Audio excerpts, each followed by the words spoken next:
शुरू हो गई जी। अस्सलाम वालेकुम दोस्तों, तुम देखते पे अपना देश पंजाब टीवी ते मैं तुहाडा मेहमान मोहम्मद नदीम खरल।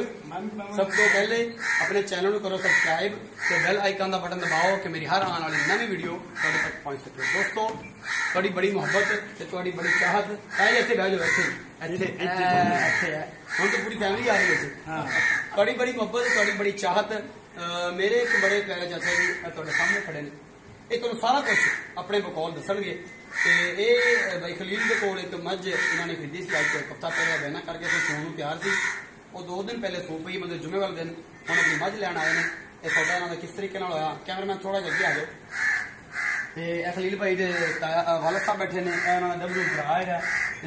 चाचा जी सारा नाम पा दसना, किस जगह तुम आए हो, तो कोई लैन देन मसला या पैसे पुसे देखते हैं इन्हें पूछांगे। तुम सारा कुछ कैमरे की चौधरी मिसबाक है जी, ਅਸੀਂ ਸ਼ਾਹਬਾਗ ਤੋਂ ਆਏ ਆ ਤੇ ਨਦੀਮ ਭਾਈ ਦੇ ਥਰੂ ਆਏ ਆ। ਇਹਨਾਂ ਦੀ ਮਿਹਰਬਾਨੀ, ਇਹਨਾਂ ਨੇ ਬੜਾ ਸਾਡੇ ਨਾਲ ਕੰਮ ਕੀਤਾ ਤੇ ਇਹਨਾਂ ਦੇ ਬਾਰੇ ਦਿਲਫਾਜ਼ ਕਹਿਣ ਨੂੰ ਕੁਝ ਵੀ ਨਹੀਂ ਹੈ। ਬਹੁਤ ਅੱਛੇ ਆਦਮੀ ਨੇ, ਬਹੁਤ ਹੀ ਅੱਛੇ ਆਦਮੀ ਨੇ, ਲਾਇਕ ਬੰਦੇ ਨੇ। ਇਹਨਾਂ ਨੇ ਸਾਨੂੰ ਸੌਦਾ ਕਰਕੇ ਲਿਆ ਕੇ ਦਿੱਤਾ 2,40,000 ਦਾ ਬਾਰਗੇਨਿੰਗ ਕਰਕੇ। ਹੁਣ ਅਸੀਂ ਅੱਜ ਪੈਸੇ ਦੇ ਕੇ ਤੇ ਆਪਣੀ ਮੱਝ ਲੈ ਕੇ ਚੱਲੇ। ਬੜਾ ਪਿਆਰ ਹੈ ਜੀ, ਪੈਸੇ ਮਿਲ ਗਏ ਨੇ, ਪੈਸੇ ਮਿਲ ਗਏ। ਇਹ ਜੀ ਪੈਸੇ ਮਿਲ ਗਏ ਇਹਨਾਂ ਨੂੰ, ਸਾਰਾ ਕੁਛ ਇਹਨਾਂ ਦਾ ਆਪੇ ਹੋਇਆ, ਕੋਲ ਬਿਠਾ ਕੇ ਸਾਰਾ ਕੁਛ ਕਰਵਾਇਆ ਤੇ ਇਹ ਸਾਰਾ ਨਿਜ਼ਾਮ ਜਿਹੜਾ ਤੁਹਾਡੀ ਅੱਖਾਂ ਦੇ ਸਾਹਮਣੇ ਹੋਇਆ। ਔਰ ਇਨਸ਼ਾਅੱਲਾ ਇਸ ਤਰ੍ਹਾਂ ਚੱਲਦਾ ਰਹੇਗਾ। ਤੁਹਾਡਾ ਪਿਆਰ ਹੋਵੇਗਾ, ਆਪਣਾ ਬਹੁਤ ਸਾਰਾ ਖਿਆਲ ਰੱਖਿਓ ਜੀ। ਮਿਲਾਂਗੇ ਨਵੀਂ ਵੀਡੀਓ ਵਿੱਚ। ਅੱਲਾ ਨਿਗਹਿਬਾਨ।